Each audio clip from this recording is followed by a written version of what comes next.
Welcome everyone to our webinar, Tax Smart Ways to Give to Charity Before Year End.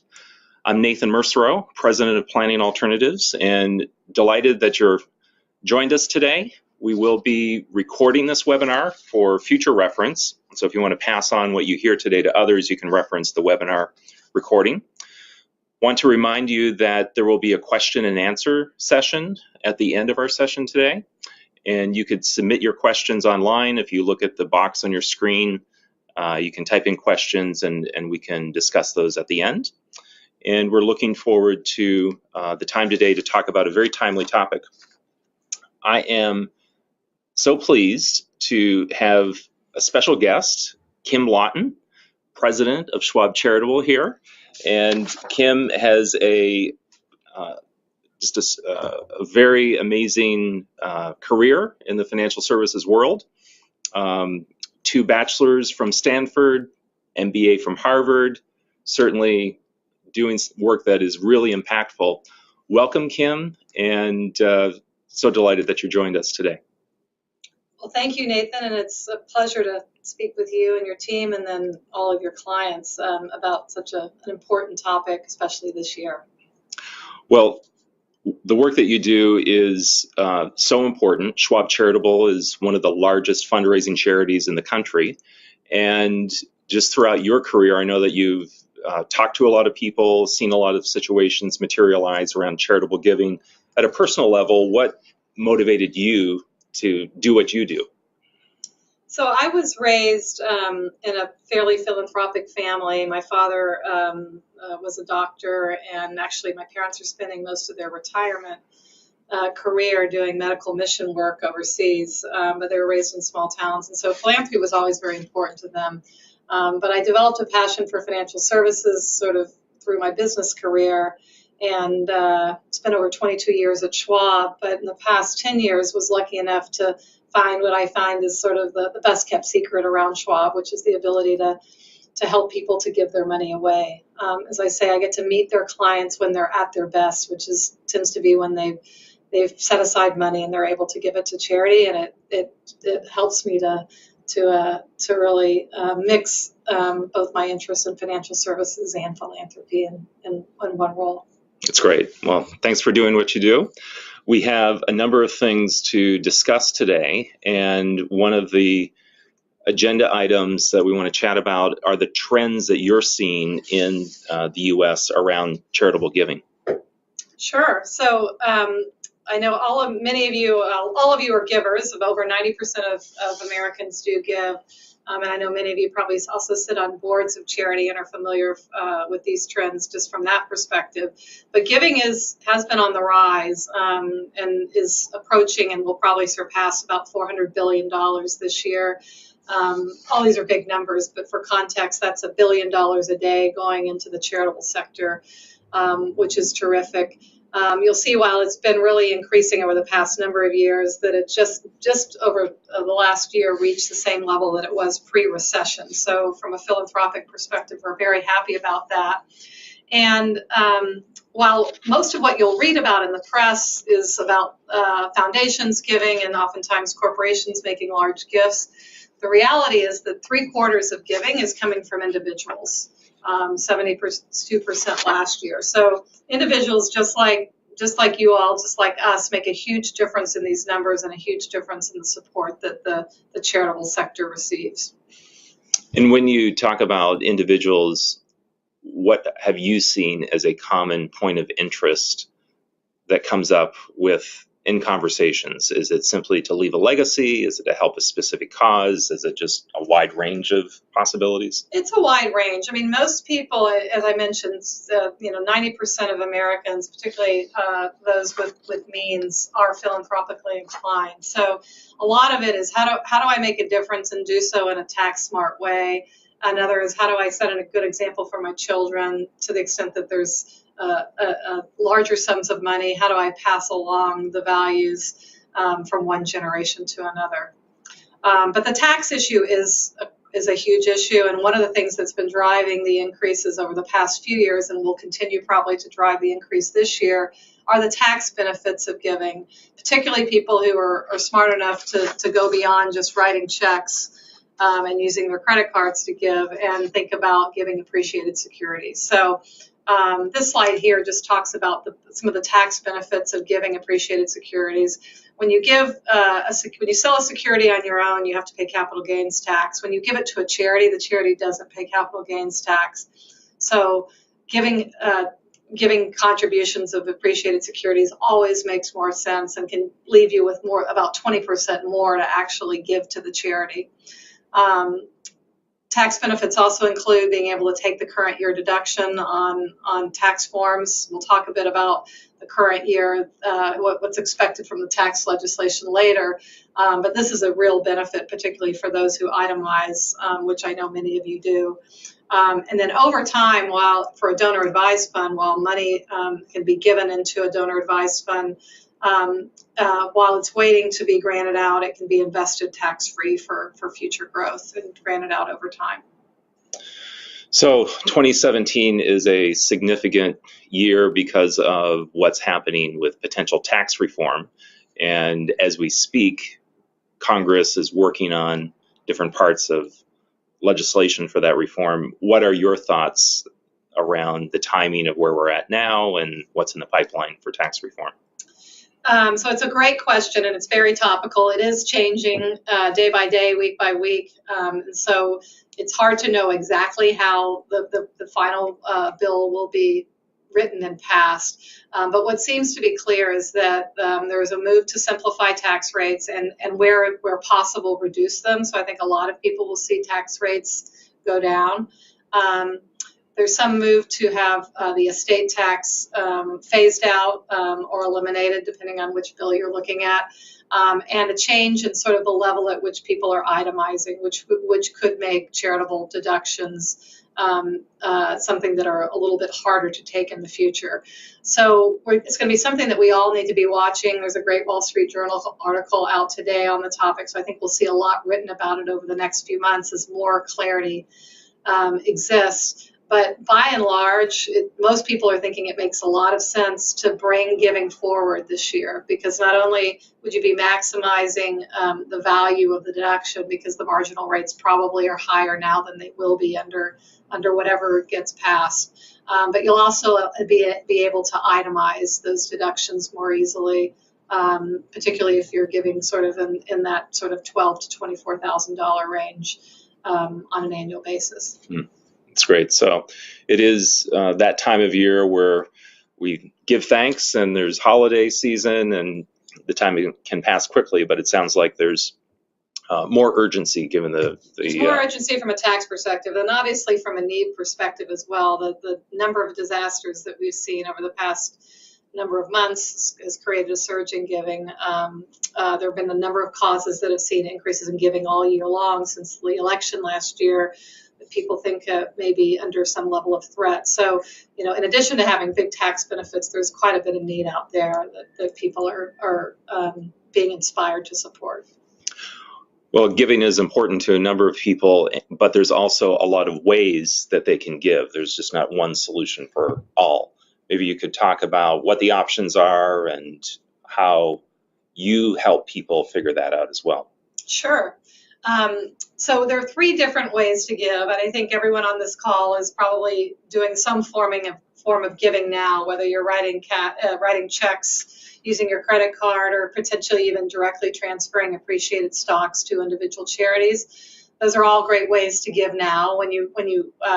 Of those different ways, obviously transferring stocks when you can is the most tax advantaged. But more increasingly, people think about, how do I give over time? How do I set up accounts that are special purpose just for charitable giving that allow me to set aside money maybe in 1 year where I've got a windfall or a large gain in a few different securities, and then maybe grant that over time.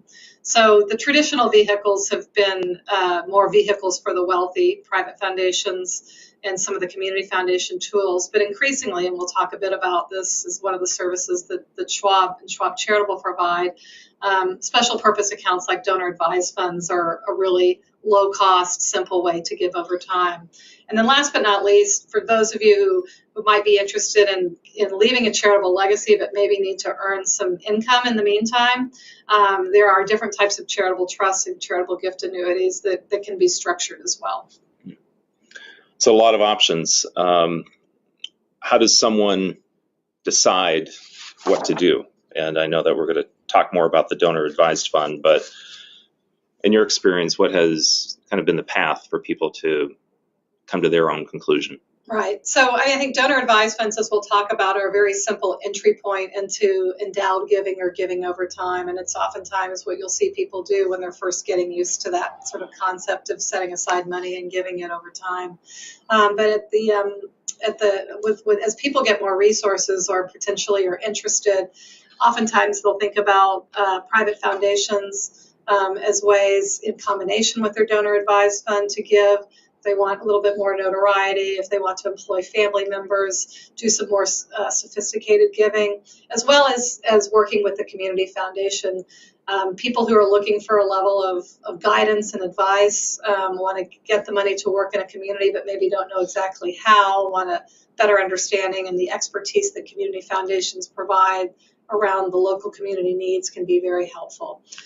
So we see them used individually. We also see them used in tandem to accomplish various different objectives. So you don't have to pick one path or one vehicle. You can blend them together if it makes sense for you. You can. And if you're interested in just understanding which makes most sense, we have a tool that's helpful that allows you to answer a variety of different questions in terms of what you're thinking about doing and giving, what kind of administrative tolerance and structure that you want in place, governing structure, desire to involve your family, that can help you kind of decide what vehicle or combinations might be appropriate for you. Sure. Well, the Schwab Charitable initiative is significant, as I mentioned, one of the largest in the country. Can you talk about, you're running Schwab Charitable as a president. What do you do, and how do you help? So Schwab Charitable is a separate charity that was founded by Chuck back in 1999 with the express purpose of just helping to make it easier for Schwab clients to give tax effectively. So it is very much a service to Schwab clients and the advisors that are serving them to help that process along. It's not a money-making entity. It's very much a charity. And so it was established in that way for that express purpose. And I think the next slides show a little bit about sort of the collective power of all the Schwab clients and their giving over time. So these numbers are very, very large. We're just now crossed this past month $11 billion in assets under management, $17 billion in contributions. We've granted over $8 billion to charity. Just in terms of comparison, because again, these are big numbers. On an annual basis, we granted $1.6 billion last year. We'll grant over $2 billion this year. And if you compare that with the foundations, again, that are in the press, only the Gates Foundation gives more than that. So we take the responsibility seriously that collectively Schwab clients are making, that same level of difference as people like Bill and Melinda Gates. Well, we've used donor advised funds with our clients as part of their financial plan, as we want to make sure our clients are taken care of, their families taken care of. But then once that's established, it really brings to light opportunities to make sure the causes that they care about are okay and taken care of in a means important to them as well. So the donor advised fund is a great vehicle, in my opinion, that can help effectuate a lot of objectives. Would you mind just giving an overview of the mechanics of a donor advised fund? Sure. The way I like to think of donor advised funds are just as a special purpose charitable account, much like an IRA or a 401k account would be for retirement, or a 529 college savings account would be for college savings. This is basically just a special purpose charitable account. And the way it works is that you donate either cash or appreciated stock. Again, both are fine. Appreciated stock, more tax advantage, into this account, a donor advised fund account. At the time that you donate it, you get your current year tax deduction. And to the extent that you're donating appreciated securities, you're able to avoid capital gains tax on the sale of those securities. So it's very popular for people who have highly appreciated positions. And then while the money's there, it is invested. We'll talk about those choices in a minute, and then can be granted out over time to charity. So sort of three different steps involved: contribute, then invest, and then grant, that we'll walk through. Okay. Now, when you contribute, there's various assets that people want to contribute, and I know this is always an interesting topic when it comes time to make a grant, and there's a lot of possibilities that are available that I'm sure people may not know about. Absolutely. So, you know, in this topic, cash is fine, and no one's going to reject anyone's cash into a charity or a donor advised fund. But non-cash is even better, again, because of the tax benefits we talked about. And this is a list of all the different types of non-cash assets that we receive. You know, obviously, company stock, concentrated positions that are publicly held, they're sort of the bread and butter of what we see a lot of. But private company stock positions, restricted stock, S&C Corp interest, private equity, limited partnerships, real estate. Our most recent thing that we now accept is Bitcoin, which is probably the most appreciated position this year of anything we've seen in quite a long time. But the rule of thumb is that anything that has been held over a year, it has to be held to be a long-term asset that's appreciated in value, is oftentimes worth discussing. So each of them has different considerations. It's worth thinking about things that you may have either in your portfolio or broader holding that you have in your family. They can make good charitable gifts and be very, very tax effective. Once the money is in the donor advised fund, there needs to be some choices made around what to do with it. Can you talk about what in the Schwab menu is available? Absolutely. So for our core account, which are accounts that are $250,000 or less, people have, much like you might see in your 401k plan, a menu of investment pools to choose from. This sort of shows the list of pools here. You can pick one or more of them, and you can mix and match and reallocate as often as you wish among these pools. Asset allocated pools are oftentimes popular, particularly our balance pool is, I think, our most popular pool because they're pre-allocated and you can sort of invest and not be thinking about it much. But if you prefer to be able to allocate yourself, you can use a selection of index pools that are very low cost. And as I believe many of you know, Schwab's index funds are among the lowest cost, even lower than Vanguard now, or actively managed pool, or a combination. So we see people use all of these. These are pools that are reviewed on a regular basis by investment committee, and we swap in the best performing that we can find in each asset class. So that really opens up an opportunity to look at this as a longer term investment as well. It's just not you're giving the money to the donor advised fund and it's gone. You can actually see it grow or allocate it according to what your comfort level is or risk tolerance is. Absolutely, and it grows tax free. So you watch it grow and it gives you more money to give over time. And I know that for accounts over $250,000, that a professional manager can participate in helping manage the account.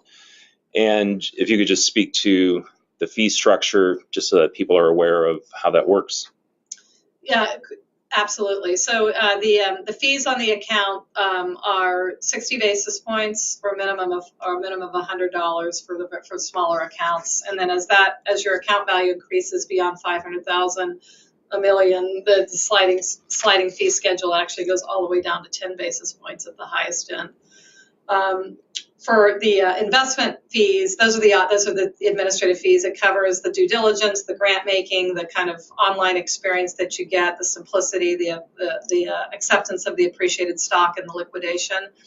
In addition, depending on the investments chosen, the core account, each of those underlying mutual funds that we talked about in the pool list has their own expense ratio, again, as low as 3 basis points, I think, for our lowest cost index fund.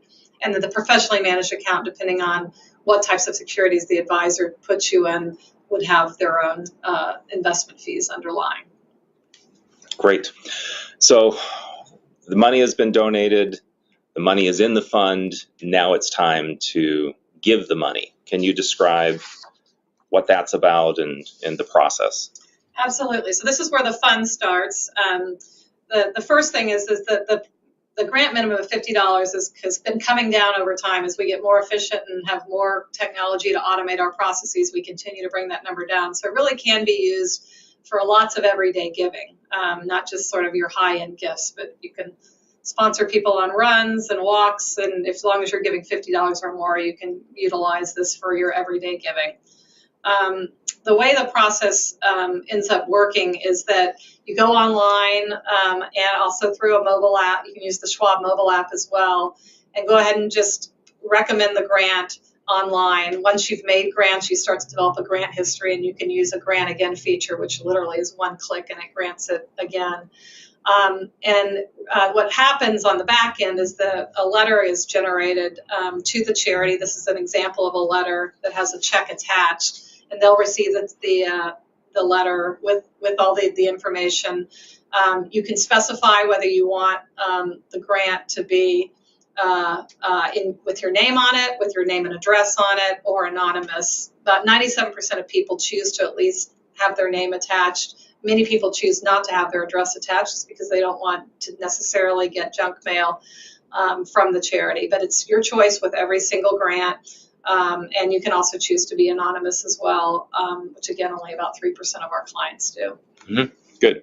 So it's a simple process, and you described the mobile app and such. It's really simple, and what I love about the mobile app is if you can be at a fundraising event and a dinner, and I mean, I think oftentimes you'll see they'll have a fund in need, and you can just go on your mobile app and do it and make it happen right then and there, rather than even waiting till you get home to go on your computer.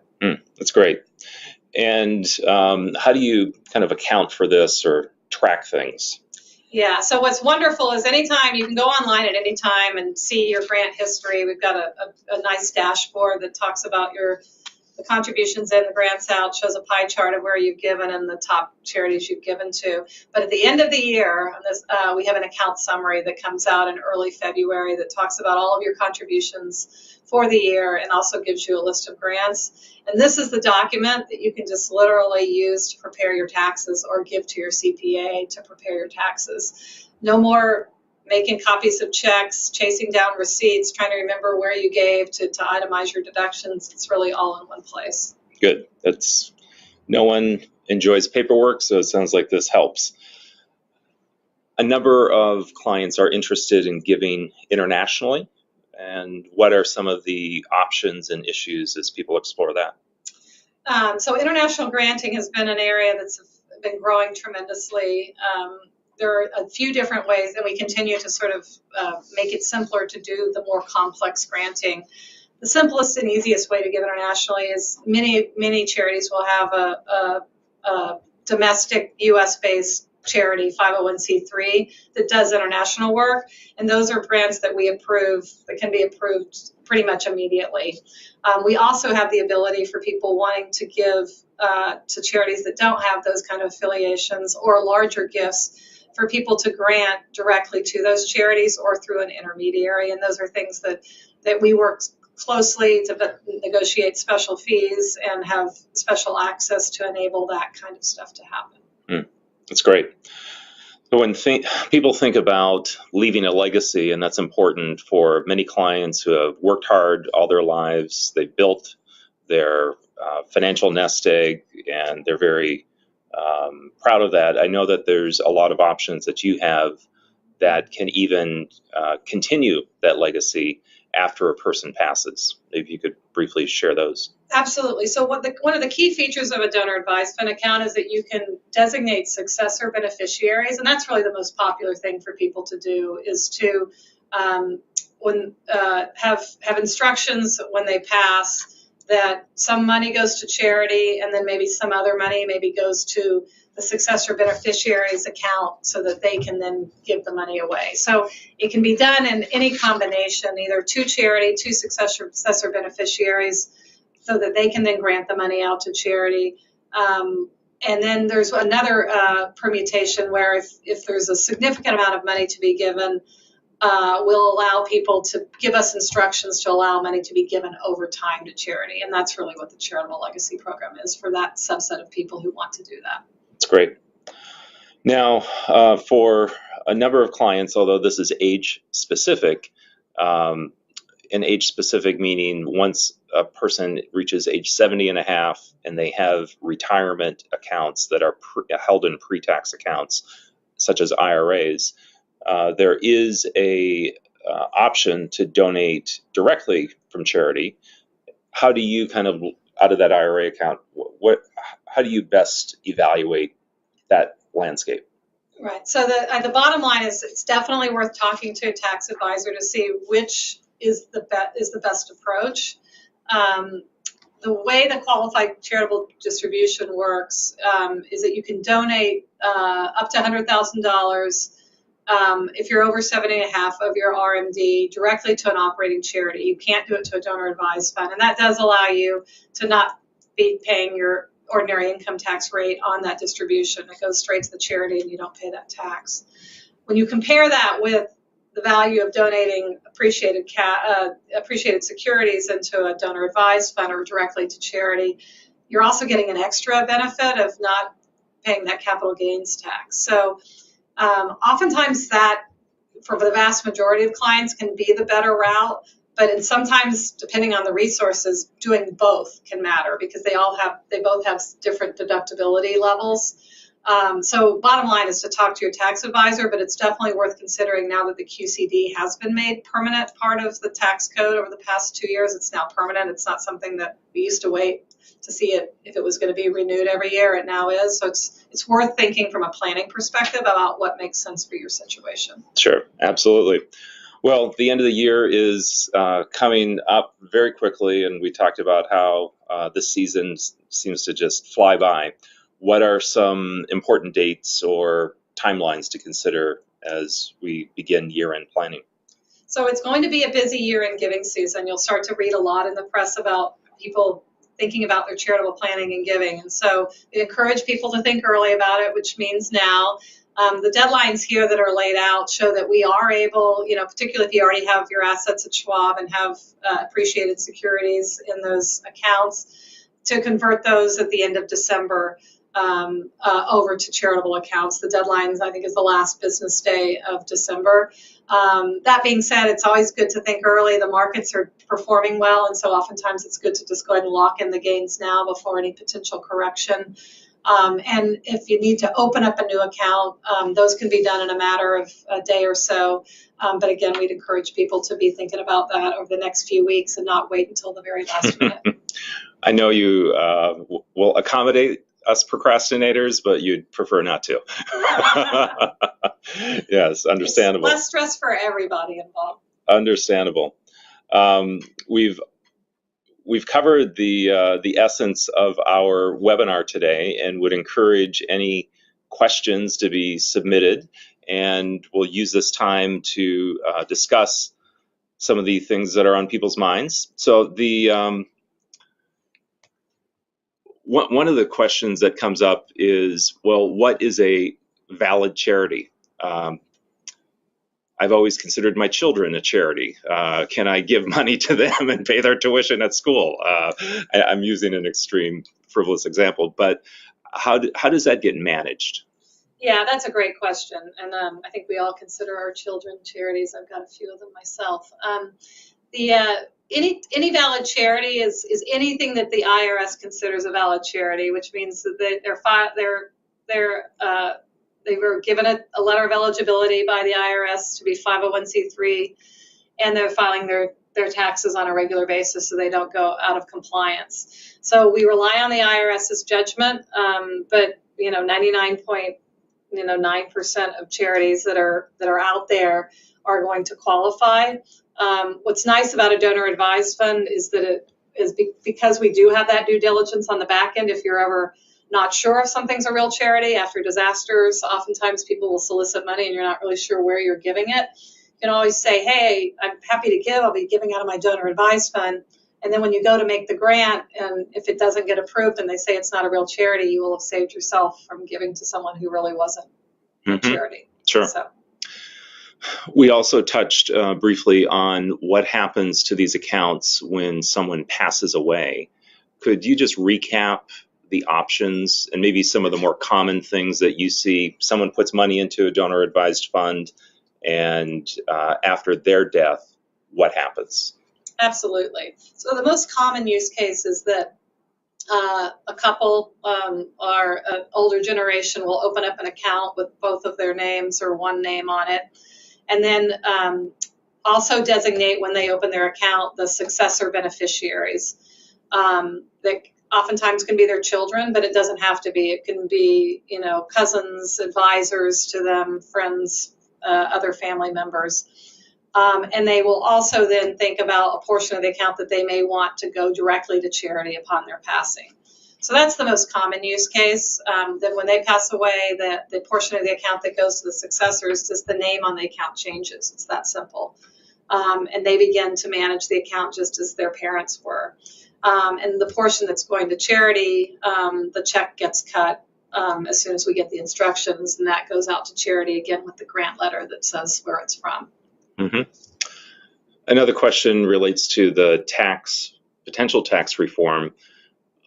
Does this mean that charitable giving will diminish potentially, or how should people think about charitable giving in light of potential reform? And I know that's a tough issue because it's not clear yet, right? But how should people consider their plan of action? So I think that can be answered sort of in two different ways. From the philanthropic sector perspective, you'll be reading about, there's a lot of concern that the raising of the level below which the standard deduction applies could make it less likely that people who currently itemize will itemize in the future and therefore potentially not make charitable gifts. It's hard to know. So I know that the charitable sector is worried that future tax reform could reduce incentives to give. But that's really for the charitable sector to worry about. I think for all of us who are wanting to support the sector, thinking about how we can do it in the most tax advantaged way this year, to put aside money when we know what the deduction is going to be, and then use that money to sort of make sure we're supporting our favorite charities over the coming year or two when this is getting sorted out is probably the best way. There still will be a charitable deduction. I don't think any of the bills take it away completely, but it just may be less likely that people are going to utilize it. And because marginal tax rates are coming down, it'll be marginally less valuable to people in future years than it has been in the past. Good. That's good insight. Thank you. Well, I want to thank you, Kim, for being here today. It's a pleasure to spend time chatting about a really important topic. And thanks for all the work that you do. And best of luck as you continue your journey. Thank you. And thank you all for your interest in the topic and for being part of the almost $2 billion of giving that we'll be doing this year. And we encourage everyone attending to reach out, speak to your financial advisor if you want to continue this conversation. We have plenty of resources, plenty of contacts to help you see clearly on what is a sound financial plan for you and how charitable giving can help you accomplish what you want to accomplish in a way that aligns with your values. Thank you for participating. We'll be wrapping up the webinar. Have a great day.